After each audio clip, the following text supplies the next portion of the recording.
Tonight,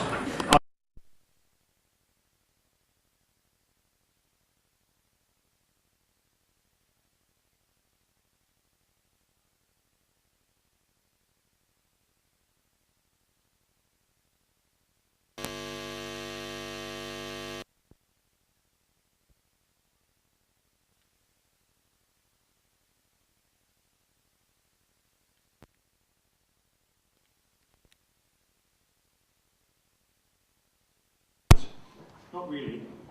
It's more of a discussion. It's more convivial, collegial than that. I'll be moderating that, and I'll be introducing our 4 guests and putting a bunch of questions I have to them. But as we go along, please think of what your questions are as well. Questions when I am finished. And I'll remind you, this is not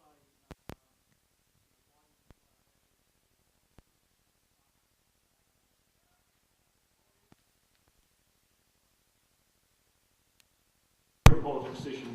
We're here to learn how the people who represent us and who hope to represent us use the internet and social media both to get elected and to work in government. So we'll try and stick to that. Tweet it like you stole it.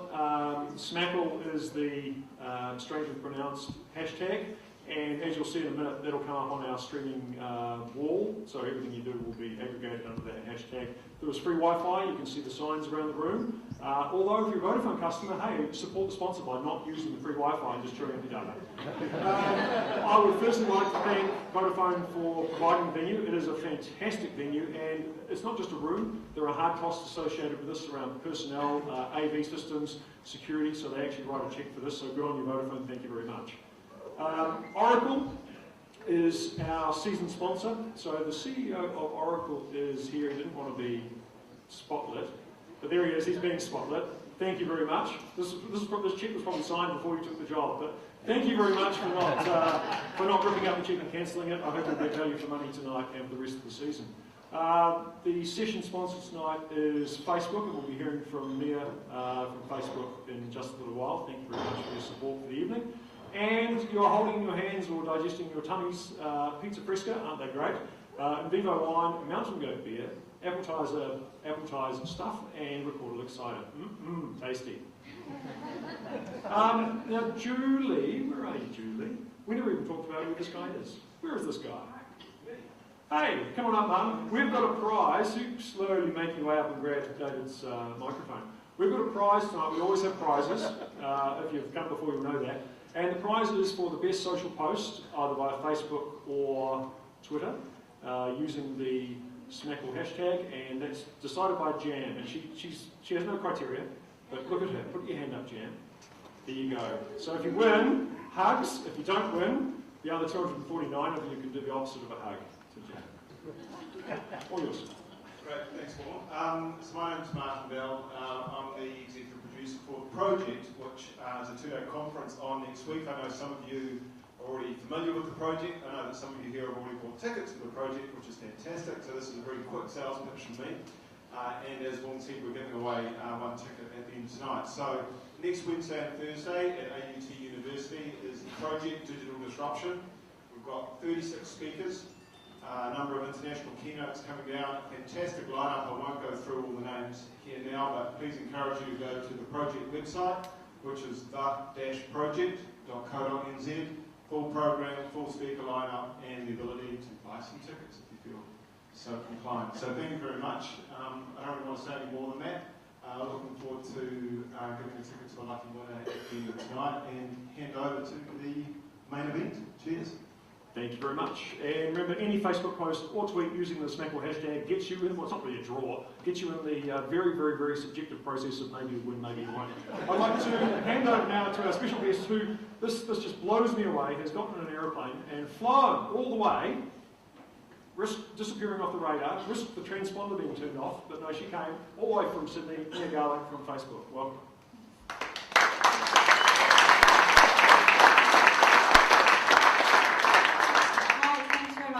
To the Social Media Club of Auckland for having this really timely forum. I just want to say a few words.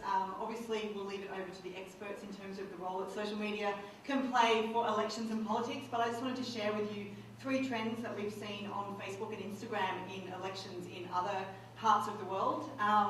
And leave that as sort of the building block for why we're really excited to see what the New Zealand flavour of social media in elections is going to be as we move towards the 20th of September here.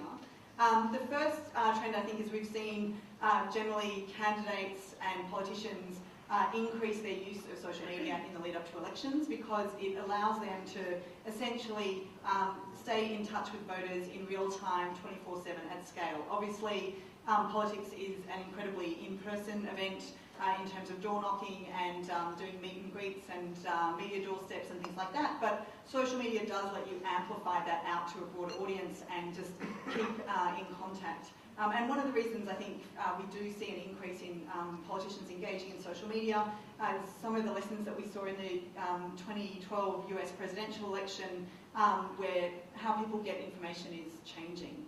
The Obama campaign found that 18 to 24-year-olds, the majority of them do not have a landline, which is probably no surprise to most people who are in that age demographic, but it is a surprise for some campaigns that are trying to use robocalling and other campaign strategies to reach people on landlines. It's harder to get that demographic. These days you do need to think about other strategies, and that's where social media can be really beneficial. The Mitt Romney campaign found that 2 million voters in the state of Ohio, which is obviously a very important state to try to win, didn't watch live TV anymore. So if they were running a video campaign to try to get out their key messages, they're looking to social media to try to amplify that, just in case they're going to be able to reach them in other channels other than on live TV. The second thing we've seen is that social media can drive electoral participation and get out the vote. So in the 2010 US congressional election, a bunch of researchers at UC Berkeley did a 61 million participant study and found that a Facebook prompt when people logged in on election day drove 300,000 more people to the polling booths that day, which was a pretty great result. And with the recent federal election in Australia, the Australian Electoral Commission was very innovative in their use of Facebook, and they drove over 40,000 people from Facebook to their site to get more information about participating in the election. The third and final sort of trend that we see is an increase in political conversations across all of the platforms. It's no surprise we've all been to the family barbecue or sitting at the dinner table when there's been that heated debate about politics and government, and obviously that gets replicated in the social media space. So on election day in the 2012 US presidential election, there were over 70 million election-related mentions. For the Australian election, there were 12 million election-related mentions. Woo, there we go. Brought the lights down. 12 million election-related mentions for the 6 weeks of the campaign. It was men aged 24 to 35 who were talking about the election most, and Tony Abbott, who went on to win the election, was the most buzzed about politician on Facebook. So with that in mind, with those three trends, we're really excited to see what happens here in New Zealand in terms of how people engage on Facebook, and we look forward to hearing from you guys about that. That was perfect timing. Thanks for that.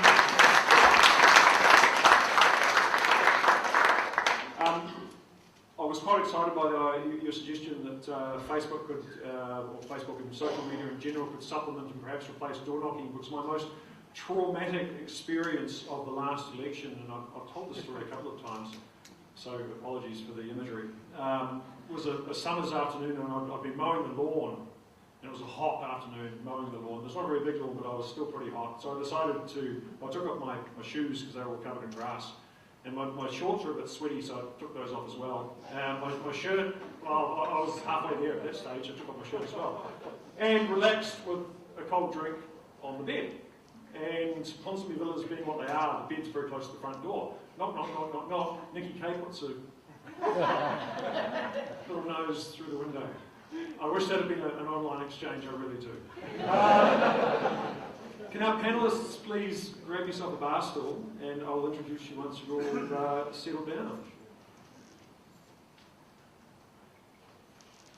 In fact, what I'll do is, while you're settling down, I'll play a little clip. But, you know, 1, 2, 3, 4, have a bar stool. The first two, it's like musical chairs, the first two of you get a microphone.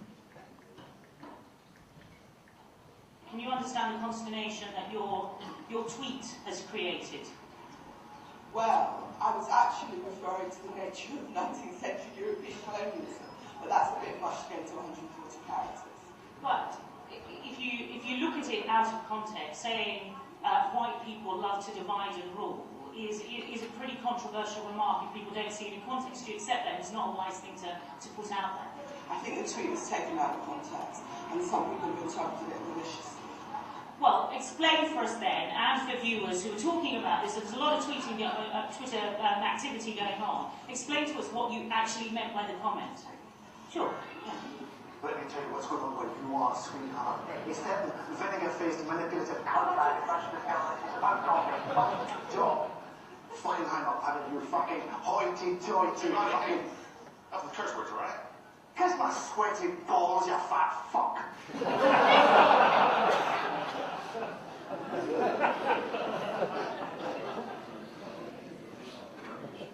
And on that note, Vodafone said that was okay. I did it to them. Please welcome our panellists. In random order, because that's how I have them written down. Jacinda Ardern, Auckland-based Labour MP. Just so you know who's who, Jacinda, can you put your hand up?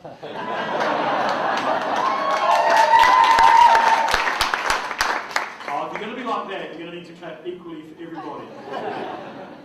Whose Twitter bio says she won't tweet what she had for lunch, breakfast, but she will tweet about what she had for lunch. I don't know why that is. Her first ever Facebook update was campaigning amongst expats in the UK, and her first tweet was learning to use Twitter and eat lunch simultaneously. Hope I can get the food off my screen. Jacinda, welcome to Social Media Club. Gareth Hughes, Green Party list MP, who was once arrested dressed as Ronald McDonald. Yay!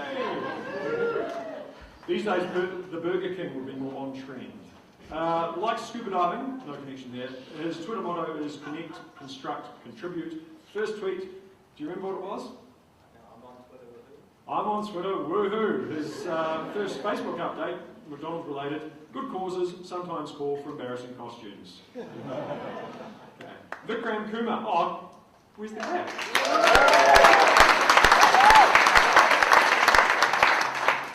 That's the spirit. Vikram Kumar, well, he's been Mr. Internet for most of his life, and now he's Mr. Internet Party. The story changes there. I haven't Googled it in the last hour or so I'm not really sure what the status of the Internet Party is. But anyway, before that he led Mega, before that he led Internet NZ, that's a whole lot of internet, and his first tweet was, goodbye Yammer. Hello Twitter, Vikram Kumar, welcome along. And finally, Mr. Scott Simpson. One of the last, pre-clap. I don't know the protocol around that. You're a member, aren't you, sir? I should ask you any party members here, that'd be interesting. Oh, there are some. Okay, it's that kind of night. One of the most recent MPs from National to join Twitter tweets a lot of photos from his electorate, which he clearly loves, over in the Coromandel. And we'll return to that thought a little bit later on. His first tweet, again, hello Twitter, looking forward to getting to know you. But that first tweet was at Christmas time. The Christmas time just gone, so the newbie among the crowd. And his first Facebook status was quite radical, Scott. Scott Simpson is marching against the Electoral Finance Act. March 2008. I hope that still aligns with your beliefs and policies. I don't know. Things change. Hey, and I will say, if you want to follow those people, I suggest you do. These are their Twitter handles, and don't hesitate to connect with them because they're all very responsive and all very nice. I'll just go back to the you know what. There we go. And of course your tweets appear there. The big temptation when you're on one of these panels is just keep looking over your shoulder and seeing what your press is like. No, there you go. You're on Twitter. Hey, first question. That video wasn't real, obviously, but it does kind of ring true. Everyone's had experience on Twitter or on Facebook or on, well, Snapchat. Gareth, you've got the microphone. What's been your greatest OMG social media moment? Well, apart from my terrible spelling and grammar constantly, it was when I was an aspiring MP in 2008. I was also a very proud dad. My first son, Arlo, just being born at a home birth. So I was very proud that I actually, staying up all night editing a video of the birth at home, and accidentally put up, let's say, the more graphic version, which probably shouldn't have passed YouTube's filters. So I subsequently had to take it down very fast. My wife ordered me to take it down. But it's up there forever now, of course, isn't it? Because that's the internet. There's probably a meme. There's probably somewhere in the NSA data centre. That's right. There's probably a meme mashup with Doge emerging from your wife. You know, no, I shouldn't have said that. But Graham, over to you. Who's here? I'm Megan. You're here. I'm sorry. It's just a meme. It's not real. I'm not a politician, so you know, I keep hearing from the media. They've got no party leader, no candidates, no policies. So rather than embarrass myself, I'm going to embarrass our notional party leader, Kim.com. And he tweeted once a joke about rape, and it was he kept tweeting, trying to get over it because it didn't mean it, and I just rang him and said, rape is never funny. Stop it. Stop taking the whole, get out of it. And say sorry. Jacinda? I think I just joined Twitter when I went down to the, there's a cafeteria in Parliament because we track there most of the time, and there was a bit of a disaster in the salad bar, so I tweeted that the fastest non-constitutional way to bring down Parliament was to feed MPs bloody chicken. And, as in dripping red chicken. And unfortunately the Dominion Post wrote about it, and I got a slightly angry letter from the Parliament caterer as a consequence. And ever since then, I swear they spit my food. So now next time you're at one of these events, you can say your biggest social media screw-up was saying on a live stream that you spit your food. Yeah. I suppose. Let's call them Cooper Fields. Scott, Facebook for 5 years. You must have had some close calls in that time. Yeah, well, sometimes men shouldn't multitask. And trying to put up a text sort of context into the Facebook message and then linking photos to it can be fraught with great difficulty. And so one time I had put up what I thought was a particularly stunning, witty, smart, intelligent Facebook post, and then I was busy talking to someone else and I was trying to sort of fiddle with buttons and things all at the same time, and then I put up a completely, totally inappropriate family shot, which was the sort of photo that should just be kept for the family album and nothing else. Yeah. And sometimes in politics it's easy to forget that we're all sort of here, we're here because we want to be here, but our family members are actually not. They aren't there, they're sort of like the civilians. And so I rapidly found, after just a couple of minutes, that you could actually take down a Facebook post really quickly if you had to. That sort of raises another question, and you see this a lot with sports people, rugby players especially, and you wonder to yourself, we all know what it wasn't a photo like that. We all know what I'm talking about, right? Good. I've got a slide. I've got both pictures. Who saw both pictures? You had to be fast to see both pictures. Anyway, that was a digression, and it's a vivid mental image. It's the night of vivid mental images. You think when you see things like that, you go, why are their employers not supporting them, training them, giving them the skills they need, not to make fools of themselves in this environment? And maybe for the sort of 3 sitting MPs, what does your party do to support you in this way? Or do they expect you to just pick it up? Because, hey, you're under 50, you know this stuff. Thank you for the compliment. I changed that number about 5 times as I was saying that sentence. Well, I don't know about other parties, but we've got in the National Party a really active and vociferous group of young nats who are incredibly good at providing technical assistance and advice to those of us of an older demographic.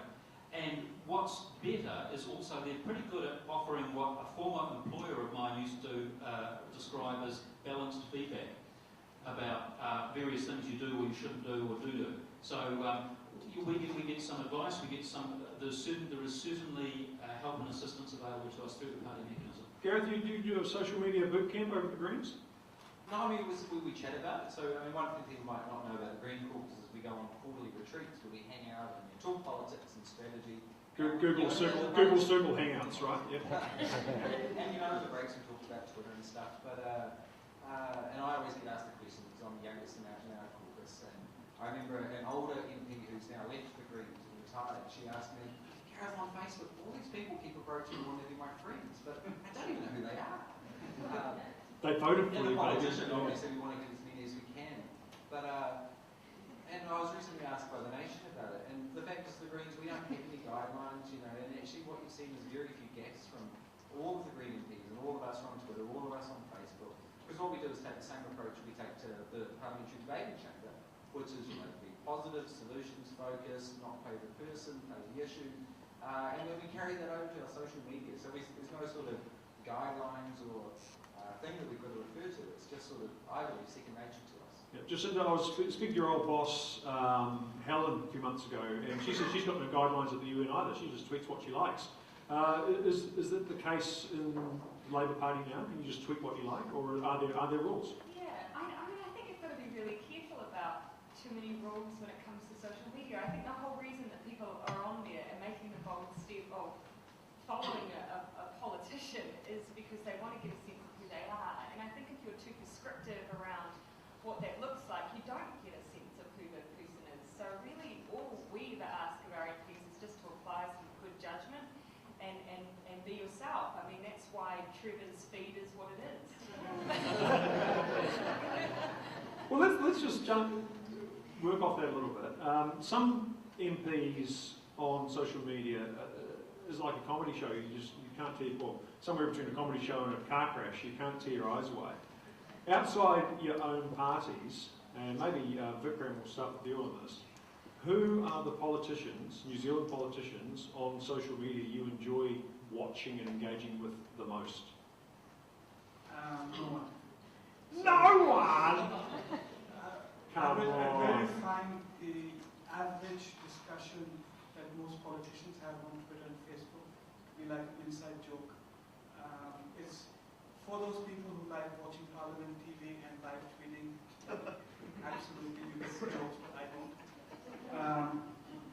And I think one of the things that, being more of a strategy person, what interests me is what's the difference in approach between a MP's Twitter account versus an individual MP's Twitter account.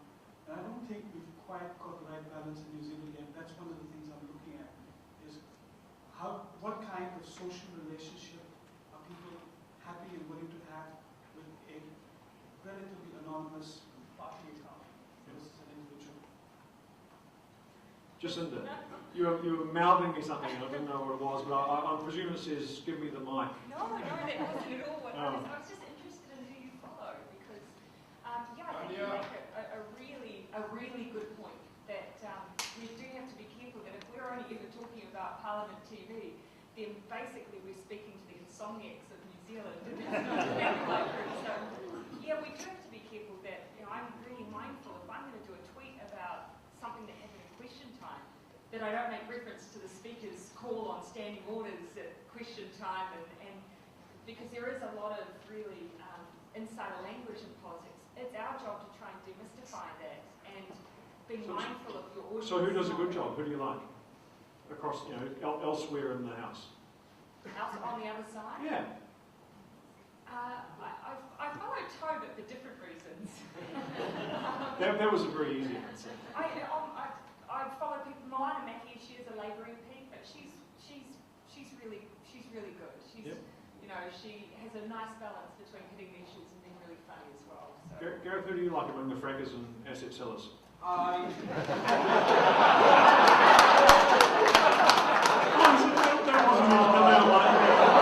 I'm nervous. I'm just nervous and just hanging out. It's all right. Russell's going to put some money and buy more back. Like Jacinda, Toe's probably my favourite to follow. He's actually got some genuine humour, doesn't always pull it off, and I think it's one of the hardest things on social media, particularly Twitter, is trying to get a joke right, because it's so easy to take it the wrong way. I really like tweeting Julie Gento from Mike Lucas. She really engages, tweeted her a lot. Even people like Claire Curran from Labour. I've worked very closely with her and Nikki Kay on the Parliamentary Internet Forum, and what I think the public want to see is MPs working together across party lines, particularly on issues like this, where I think we can all agree. We want to open up Parliament. We want to make it more transparent.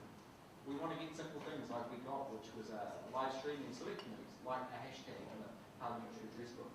Scott, who do you like? On the other side, I do have a look at what Trevor's doing, for much the same reason that Cinder looks at Toe, just to sort of see what they're up to. Because often this stuff that is, it's a bit like a continuation of the parliamentary interjections. They carry the interjections out of the chamber and into their social media. And so it's like a continuation of something that may have been started earlier in the day, and it just goes on like ping pong backwards and forwards, and I find that quite interesting. I am a great fan of Judith Collins. Now I know a lot of people have a strong view about Judith Collins, but Judith has just taken to Twitter in the most unlikely way. And I think if a couple of years ago, most of us here would have thought that Judith Collins would interact in a way that she does with Twitter, we would have said not in a million years. But actually it's very good, and she does it personally, it's all her own work, and I get to see her vegetable garden and whether the white butterflies are chewing their cabbage leaves and stuff like that. We know it's her because she's so mean. You talked about the ping pong going on all day, and one of the things I think about and worry about a bit is the amount of time you guys put into it.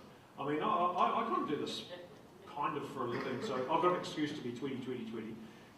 How do you justify the return you get for the time and effort you put in? I was looking at some videos the other day that a very senior person within the building you all work in, and I won't say what side or who, some videos that someone had made, very professionally, very good videos, great content, good angle, well presented, and they had 8 views each, and 2 of them were me going, 6 views? Really? 7 views? Must be more than 7.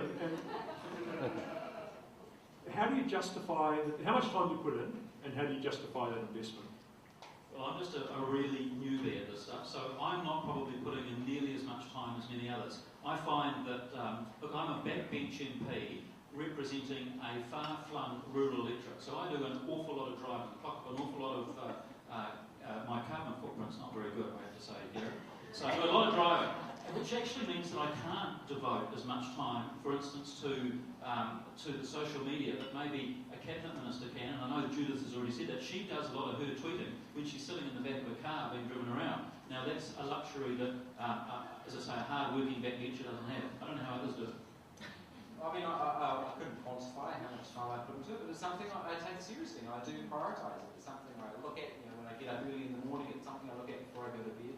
For me, it's important because, I mean, politicians throughout history have always had to be where the people were. Thousands of years ago, they're at the temple or the market. The people are online in 2014, so it's our job as representatives to be there. So interesting that you're a listed MP and so is Jacinda. You don't have physical constituencies. Does social media make that a really, is that a bit of a sweet spot for both of you?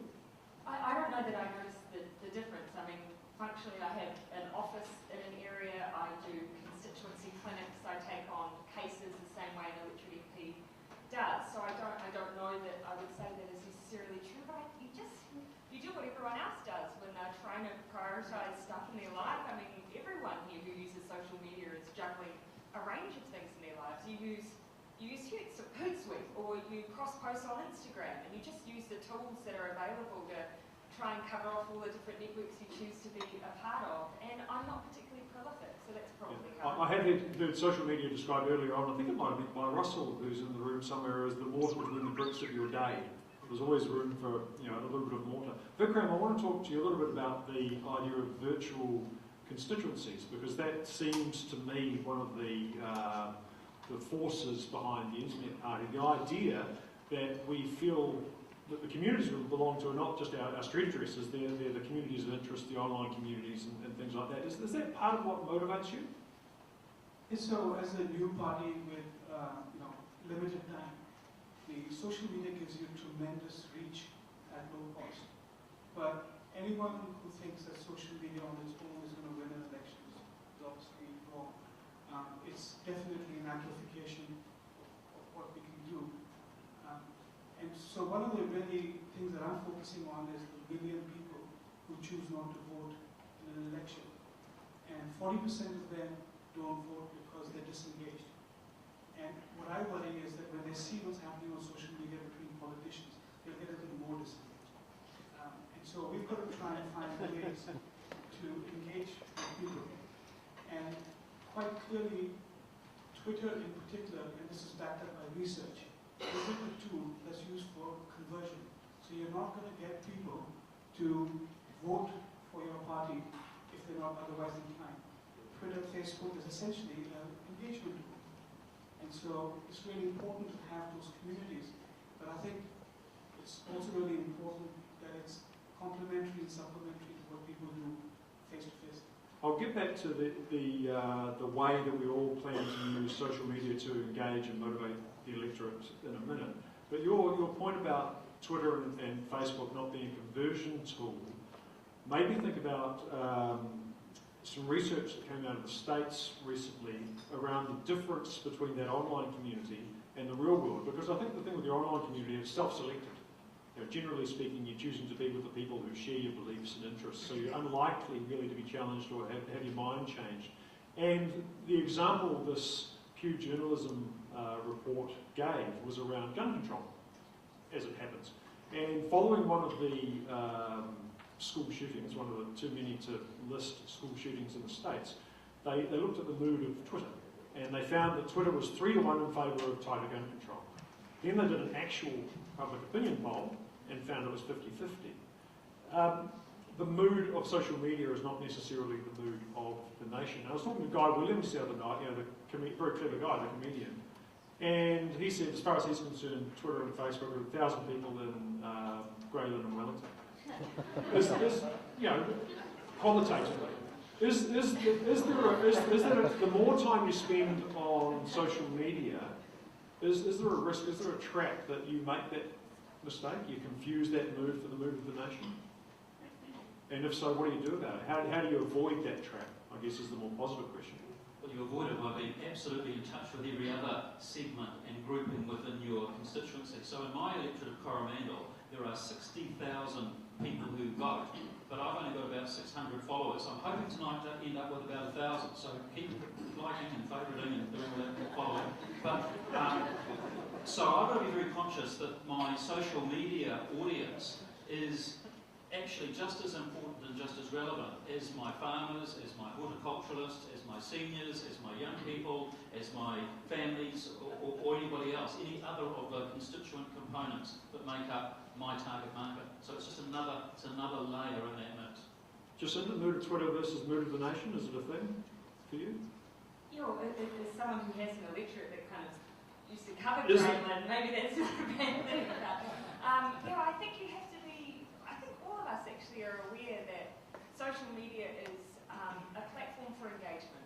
Like in the same way that a town hall meeting is a platform for engagement, or door knocking is, and that all of them reach different groups of people, and as long as you're not just sticking with one and you're continuing to engage with a range, I think you do keep perspective on issues. But the one thing I wanted to pick up that Vikram mentioned, he said it's not a tool for conversion, it is a damn good tool for organising though. It is a tool for organising. You know, the Arab Spring managed to change the face of nations, not because social media just existed by itself, but because it was a tool for a powerful message. So it's what we say on social media that matters, not just the fact that it exists. Garrett, any comment on that? Yeah, well, it's a new tool and a powerful tool, but just because radio came along didn't mean we stopped reading newspapers, and just because TV came along means we didn't stop listening to the radio. It's another tool in the toolkit, and I think the way MPs approach it gives you a sense of where it's going. If you're just using it to broadcast your press releases or your jokes or your latest views on the issue, if you're not using it as an engagement tool, really reaching out to people and asking them, it's just going to be pretty useless as a polling method or trying to get the sense of the public. Okay. Let's look ahead to the next election, not so far ahead. Who's got butterflies already? Surely. It's exciting, scary, funny tummy, it's all going on, isn't it? Looking ahead to the next election, those 800,000 to 1 million people who are not engaged and not voting, they're not going to come to your town hall meeting, they might not listen to the radio, they probably don't read the New Zealand Herald, they certainly don't watch Parliament TV. So, and we were saying this 3 years ago, it didn't really happen. Is this the election for the internet and social media to make a real difference? And if so, what are each of you going to do about that? And this is kind of a key question, so take all the time you want until I tell you to shut up. Okay, I'll focus on two things. For me, social media is essentially social. We've got to adapt the lessons that people keep talking about in the US or UK to New Zealand conditions and New Zealand mindsets. We've got a different setup here. We don't have a presidential style election, and so I'm very careful about adapting versus learning the lessons that we can simply just bring them over. So to me, we have to go back to social media being social. And that's about relationships, and that's about going beyond engagement so that people who truly support you are empowered to get others and in their friends' relationship and use those relationships. So I think to me, the direct number of followers isn't that important as to what are the followers doing with that.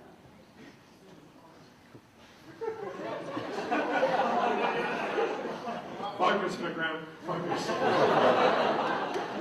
I just imagine how people like that. Okay. The second thing is what social media gives us is data and metrics. I think it's underestimated because it's a lot of engagement. But you've got to draw the lessons and you've got to try and understand what is the data telling you about people, about topics, about where they are spatially. And so those two things are really important. It's getting people who are supporting you, getting them to get their friends and family and relationships along. And second is it's going to be about data in a way that doesn't creep people out. Okay. And I know Facebook's been doing a lot of work in that area. I will say that when we get to questions, which is after this, so please have your questions ready. I'm going to get Mia from Facebook to rejoin the panel. So if you've got any questions about what Facebook's doing locally or globally in this area, sing out. Jacinda. Oh, whoever's next. I mean, the question was, will it be the social media reach? And I think it will. Last election, Twitter wasn't as prolific and prominent as it is now. I think all the parties are engaging. I mean, all of our MPs are on. I think the majority of MPs are. It changes the paradigm of politics. Instead of just a slow broadcast, as we used to do through pamphlets or TV, which took a long time to communicate, it can happen instantaneous. Journalists are on there, stories are breaking instantaneously, and as an opposition MP who's often putting out press releases criticising dear old Scott's government, you might get the impression from me that I'm a bit of a negative fellow because I'm constantly criticising the government. Actually, I'm a very positive person who gets up every morning because I'm excited about the opportunities for New Zealand and what I want to achieve. And what social media means, I can get my positive solutions and messages out unmediated. I don't need the media who may or may not cover my press release criticising an aspect of the executive. I can put it out there unmediated and people can discuss it and the merits on their own terms. So I mean, like for example today I launched a crowdsourced internet rights bill for New Zealand because genuinely I want to have a conversation with the public about what it means and what we can do together instead of always needing the media who really do have a conflict frame for the coverage they give to New Zealand politics. It also means things like you don't just have to have public meetings in cold church halls. I've been hosting online public meetings where literally the whole country can engage wherever they are, if they want to, through their computer in their pajamas if they want to. Scott. Gary's absolutely right. While we're spending all that time sort of sending out these comments about how bad the government is, I'm doing exactly the reverse. I'm sending out messages about how good the government is, what a positive job they're doing here, how good Bill English is, and how good everything else is. So that's why politicians love social media, because it gives us an opportunity to engage in a way that we never have been able to before. And there's no doubt in my mind that mobile is the biggest innovation to politicians probably in the last 20 years. I mean, it is a stunning opportunity to make connections in a way we never could before. So I'm old enough to remember times when candidates used to go along to public meetings and drafty old walls and they would engage with an audience, and half the audience would be supportive of that candidate and half the audience would be heckling and would be anti them. And then the next night the opposing candidate would hold a meeting and guess what? It would be the same audience except they'd just be booing and cheering for different people. And so in a way we now have a permanent, ongoing, continuous town hall meeting that can be 24/7, any day of the week, wherever we like. And again, I hate to keep harking back, but for an electorate like mine, I can communicate with people. If I'm in Thames, I can communicate with people in Coromandel Town, or Te Araha, or Paeroa, or Katikati, or anywhere else, all at once. That's fantastic. I think that there have been some challenges in politics that have always been the same. You know, whether you can outrun a dog with your door knocking is definitely hard there on my list. But the main one has always been, you know, your ability to motivate people with your message, your ability to cause them to think it's raining outside, I don't know where my nearest polling booth is, but this matters enough to me that I'm going to make the effort to go and do that. And so for me, the most important thing is still going to be the message, no matter what the forum is. I Now, social media has given us a forum to reach people that we might not have reached before. That's true. People who come to my electorate office aren't people who are on Twitter or on Facebook and vice versa. But the thing that will make a difference will still be what I'm saying, not necessarily where I'm saying it. And so I think that's the bit that some of us, we still need to really hone in on. People want to feel that you're you on social media. They want to feel like they're getting the real person. They want to get a sense of what your party wants to do. They want to get a reason to vote. And that's the thing, that I still think that those 800,000 people are waiting, not for a politician to pop up on their Facebook feed. That's not enough. But for a politician to pop up on their Facebook feed and say something that matters to them, that will make them vote on election day. That's the trick. And what these 200 people are waiting for is the opportunity to ask you some questions directly. So if Mia, you could please rejoin the panel. There's a stall for you, look, even. Otherwise you're going to have to awkwardly stand there at the end, which would have been odd. Who has running shoes on tonight or something like them? We're all friends, be honest. Good. Oh, someone. Yes, sir. Would you like to be our microphone runner? Because we're a club. Sorry. Oh, you got. Okay, fair enough. Okay, so one microphone for the crowd, one microphone for the panel. And here is how question time goes. I'm the speaker now. When the microphone comes to you after your hand goes up, introduce yourself. I'm Vaughan. I'm from the goat farm. My question is for Scott. We should do that together. No, we shouldn't. It's not. But you see how it goes, okay? And that's how. And here's the thing: who knows the difference between a question and a speech? No one. Okay. We will stop the speech. Firstly, because people at home will get really bored. Secondly, because I want everyone who has a question to get the chance to answer it. And thirdly, because I'm intoxicated on my own power. Over to you, and hands up who would like to ask a question. Men in green. Let's see if he does it right. Good. Rob Thomas from the Life and Zone Local Board. Voting online in local government is going to take place in the next following election. First of all, do you support it?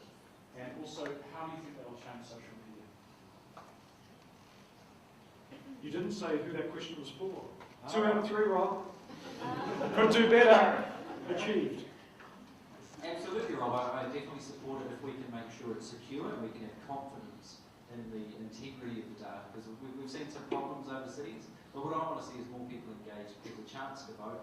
And it's good this election, you don't have to fax the bloody enrolment forms from overseas. So at least we're slowly modernising, but I think it's a good step. Great to see the trial of local government.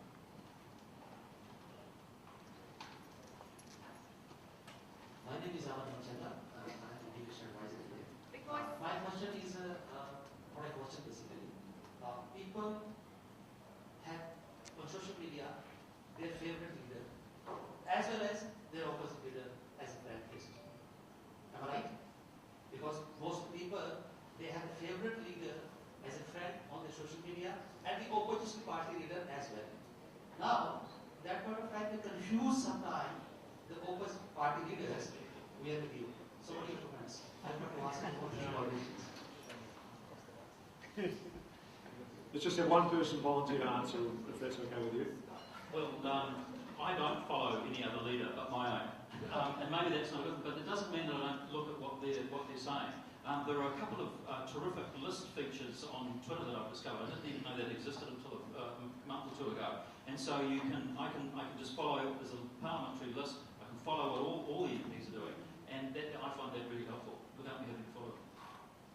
To be really clear, I follow John Key just so I know what National Party press statements have gone out that day. I will not be voting for him. Oh, still time. Okay, gentleman at the back. This question is not for Vikram Kumar or Scott Simpson, but it's for Greens and Labour. Would you... Excuse me, can you just identify yourself and say where you're from? My name is Pete Koala, I'm from Riviera. And I'd like to ask Green and Labour, Jacinda and Gareth. What would you, if you were in government, after the 2008 government, which was y'all basically, would you have to help, and I'm talking about what the point that Vikram put up, 800,000 people who we want to target in this election to social media. would you have increased the broadband, ultra broadband fiber thing? Or you would not have? I don't think you were supportive of it. And if you would have increased the speed and the network in rural areas and the average job low, made it economical for them, where would you have got the money from, considering that the last government left us in such a big, huge debt mess?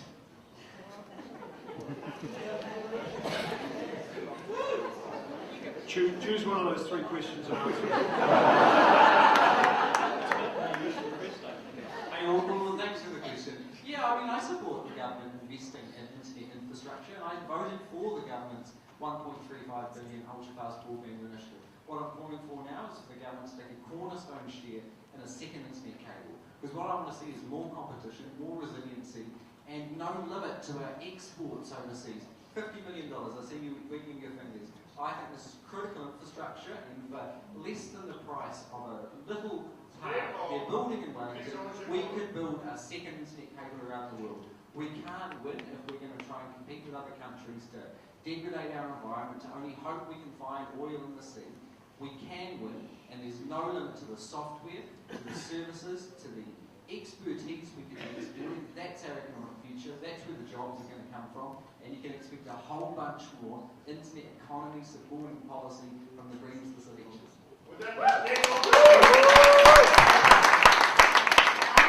going to choose to respond to the third part of your question, was around the economic state in which Labour left New Zealand, and just say that Labour ran 9 budget surpluses when we were in government. We had the strongest continuous economic growth since World War II under a Labour government. So what you just said was entirely incorrect, and if you're looking for a government who has run New Zealand economically into the ground, you're looking in the wrong direction, my friend.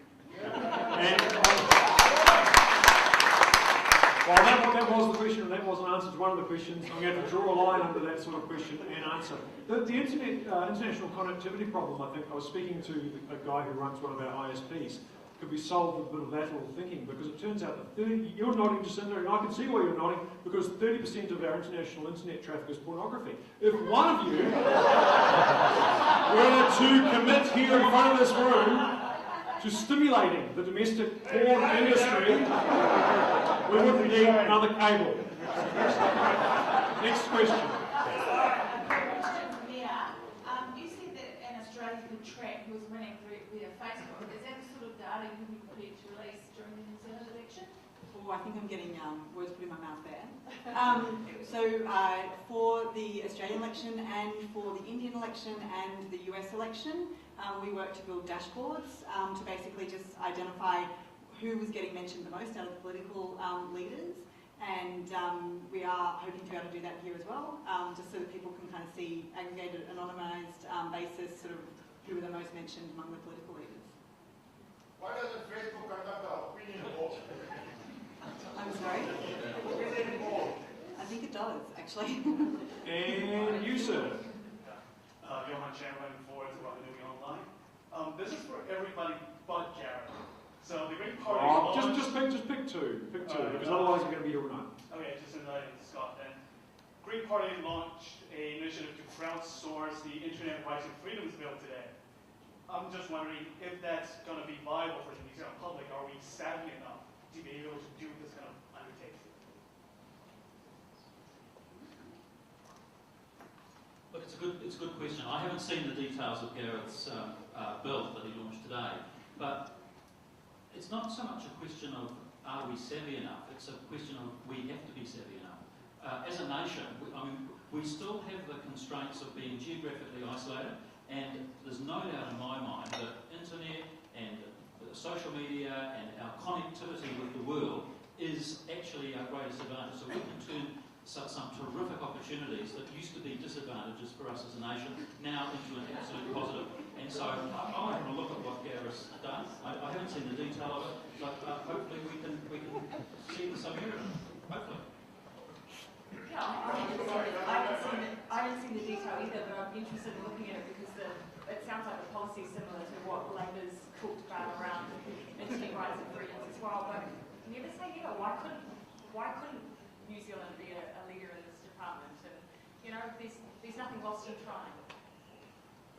heard you just do that. Next question. You heard my economic point though, eh? So I can do it. Do you know what?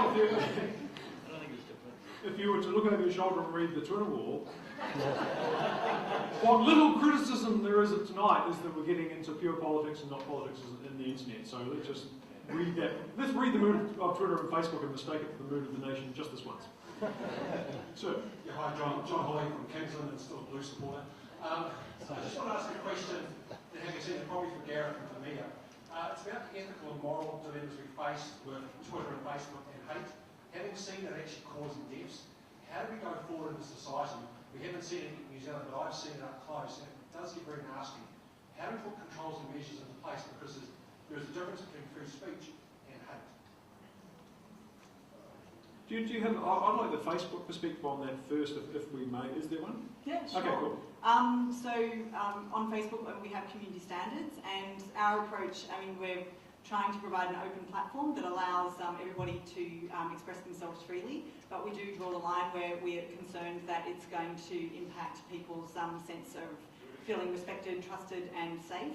And so we have reporting links throughout the site, and we have a team that regularly reviews all of those reports, and we are trying to create a positive and safe environment. I think, I manage some of the pages that we have that post about politics, and I think we do see that people do get very passionate about political issues, but I think it's sort of beholden on all of us, whether it's in a town hall meeting or on social media, to just take a step back and think, well, how do you talk intelligently about the issue rather than just move into that area where it's going to be hateful and abusive. So obviously bullying has always happened, and the most important thing is to support parents and people to get through it, whether it happens online or offline. But I do believe we do have to acknowledge that there are some specifics and peculiarities in the online environment that we do need to deal with. At the moment, for many cases, you've got to go to the court, which is just impossible. It's too expensive, it's too restricted, it's very hard to even get the material removed. So I voted for the harmful digital communications bill. My support and my party's support isn't committed ongoing. We're looking at the select committee submissions because, as Mia pointed out, there are potentially some fish hooks in it, and a lot of the ISPs and internet companies are doing some good voluntary initiatives. We want to make sure we don't shut down free speech through this. What we want to do is protect bullying and make sure that infringing egregious material is taken down if it is so.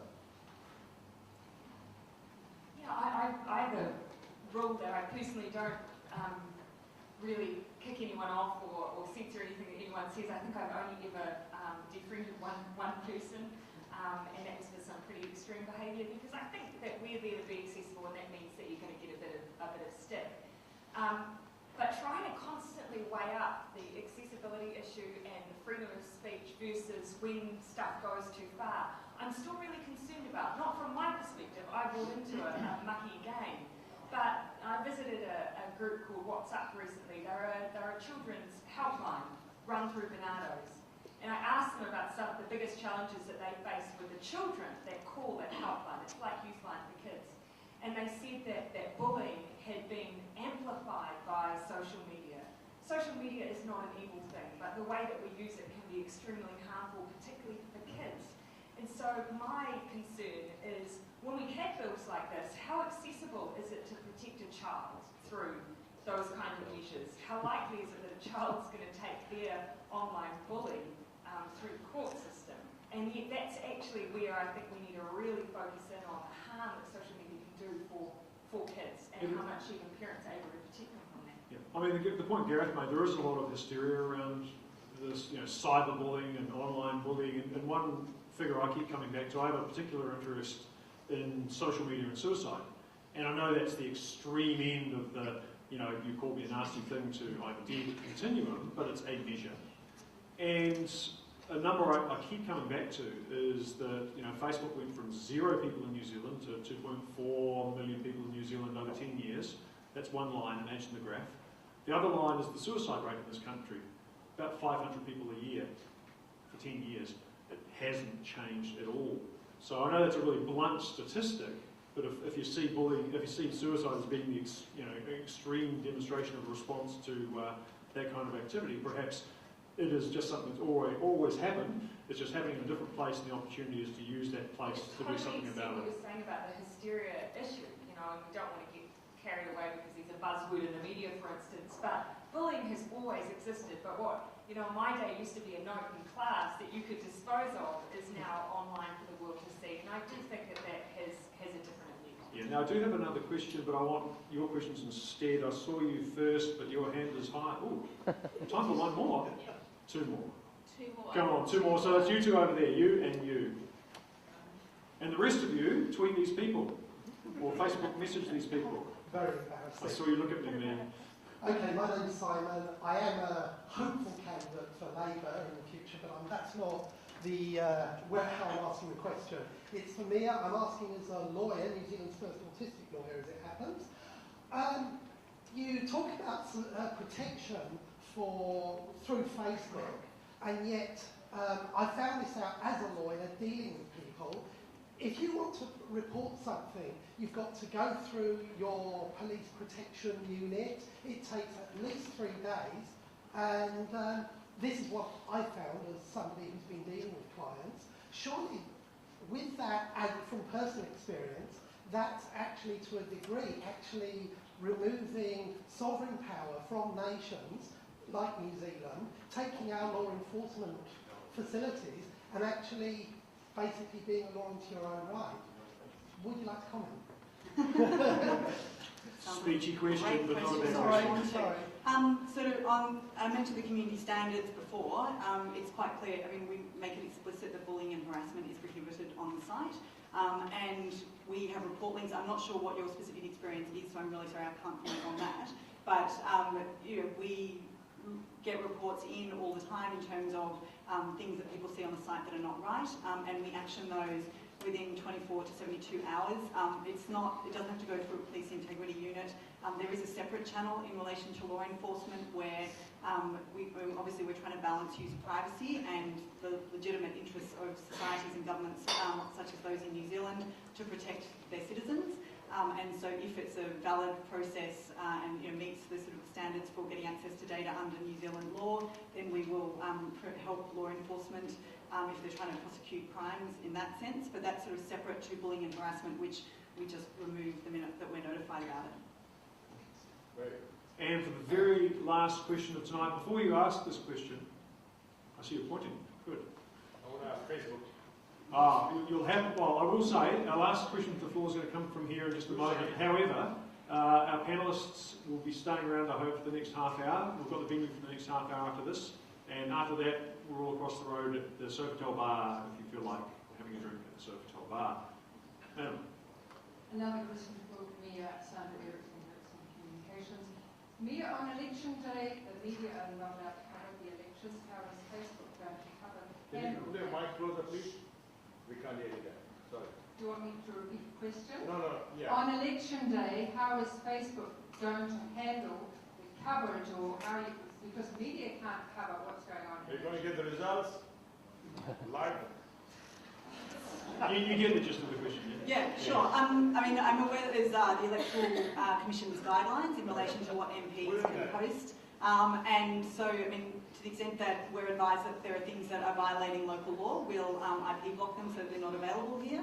But I guess there's also rules that are going to be governing what MPs can and can't do on election day as well, and that includes on the evening of election day, people removing all of the posters and materials and not posting or tweeting comments that could be seen to be violating the rules as well. So I guess everybody has a role to play in something like that. It's both the people who are subject to the laws and then the platforms who need to respect the laws.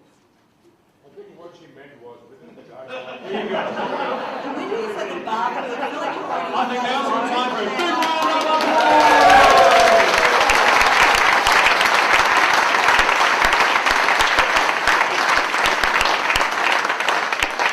I love free speech. Thank you,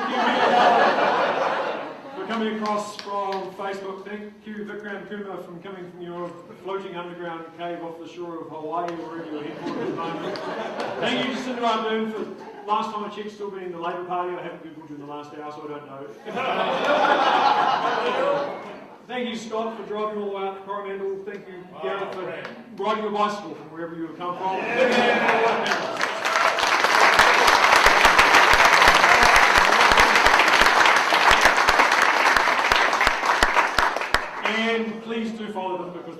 hungry for your affirmation. While Jam is deciding who made the best post or tweet of the night, and feel free to either sit there awkwardly or sit there awkwardly or walk between the two awkwardly, it's up to you. 3 housekeeping things. Firstly, who knows what the hashtag PUYS means? It's to do with tidiness. The first word's picked, the last word's shit. Pick up your shit. Vodafone are very nice to us, but that does not mean they're our mother. So please take your stuff and put it in bins at the back. And that goes, if you choose not to keep the Facebook and Instagram material, bin or box it. Yeah, but don't leave it lying around. And if you see something lying around, take it with you. Please, thank you very much. The next event, don't even know what it's about. But we're making these things up. Is on the 18th of June. Please come, look at the website and you'll find it. Pardon? I don't know. I screwed up. Maybe the something. Anyway, SMCAKL.com. I did okay. I made one mistake. There'll be drinks across the road. There was something else. Social Media Club is run by whoever wants to run it. There's no boss. We take turns. If you are sitting there going, I could do that, it's actually really easy. There's a run sheet. There's a structure. All you got to do is get some guests, have a bit of a chin wag, and it happens. So come and see me, come and see Adrian, come and see Julie, and volunteer, and you can do it. Okay, who has made the most amazing piece of social content of the... We have to almost kiss so you can talk into this. So you got to pick the number. Between what and what? 1 to 7. Okay, between 1 to 7, I picked 5. Dash. Dash. And what did he say? Oh, we don't know what he said. But dash, you are still here, right? You here? He's here. You have won a ticket to the project. Hey, thank you very much for being such a large and wonderful, mostly crowd. Hang around for half an hour till the lights go out, pick up the ship, and see you at the Sofitel for a drink. Thank you.